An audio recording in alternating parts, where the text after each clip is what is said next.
So hello again guys, welcome back. Here's another design takeover.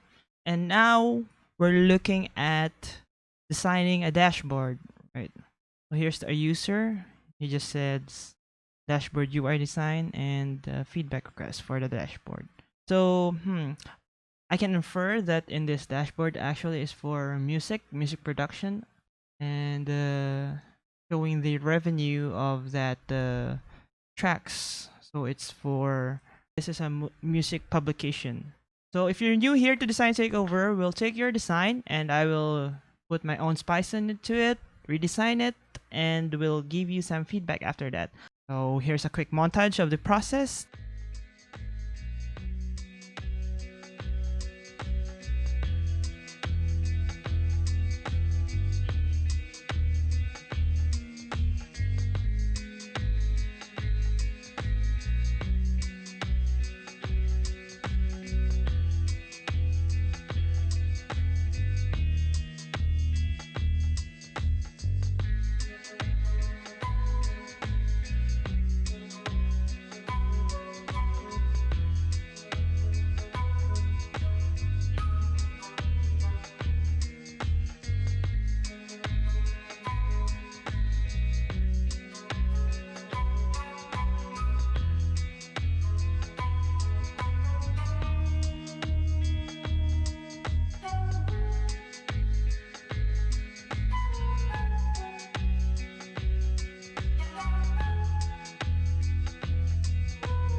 So guys, it's time for the feedback.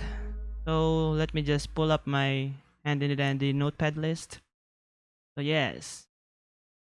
So the first important thing you would do is I will just give three major topics, right? So first is list your important KPIs. KPIs are known as key performance indicators. So with this, you list your important KPIs, right? So the dashboard is a summary of those performance indicators. So here, as a music production, I am speculating that you would want to know the tracks that being played, the tracks that being sold, the tracks or the music being sold, the number of tracks that being sold, where are those being sold, what platforms are those things, like they're sold on Spotify, are they sold on SoundCloud, or are they sold on YouTube?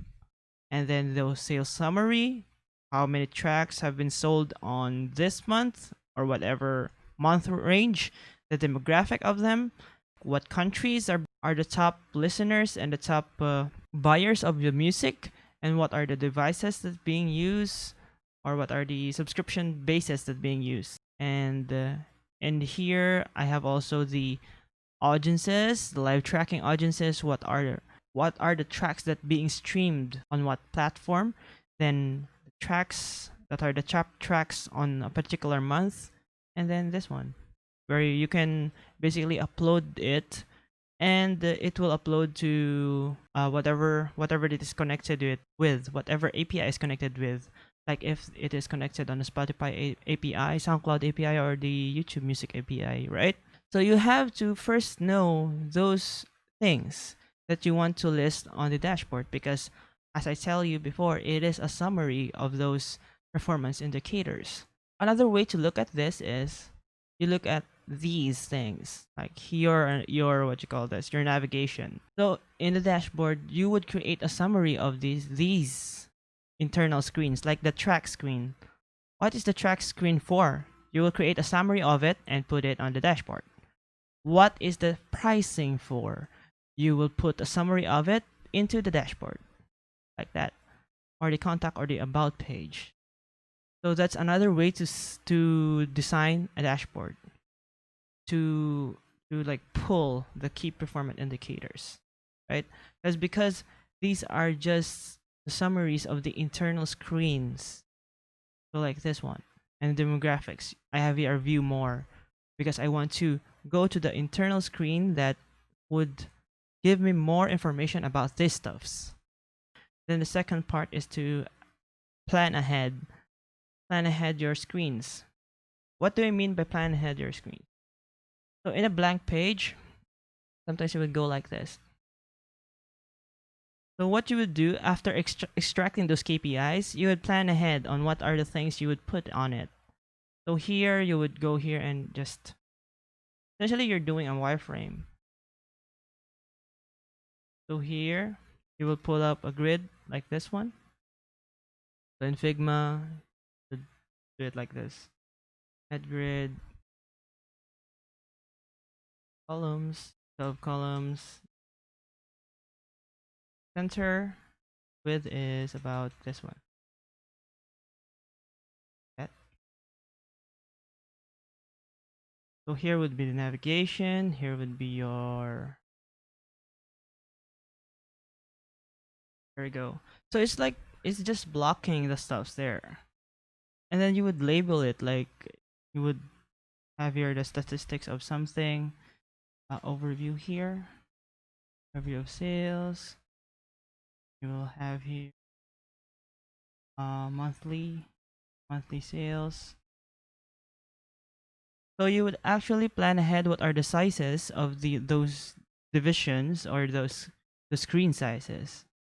So this is the third part, to reference your design. After that, you would go to Dribble or other design inspiration stuffs, and just search dashboard. Example here, and you will see this thing, and you'll say, oh, I like to put that into my design, and you would just reference it, essentially copying it, and just put it here. And then if you want this stuff to go here, you take those stuffs and put it here. Essentially, you're just taking those design reference and just putting it there. So you don't want to copy all the elements, but you would take the necessary elements and stitch it on the topic, right? So what I did actually is I've taken this design and I've actually stitched it on the topic, on this topic, on the music topic. If you put it side by side, this design and my design, you will see that it's actually not that different, but it's very far, very far removed from the topic, right? So the elements are still the same. Like this element is in this element is on this element, and these elements can be these elements, right? So I mismatch other designs that I know, that I have experienced also. Like this one is from YouTube. This one is also from YouTube Studio. If you use YouTube Studio, you have this one. This one is from Google Analytics, and this one is from Google Analytics also.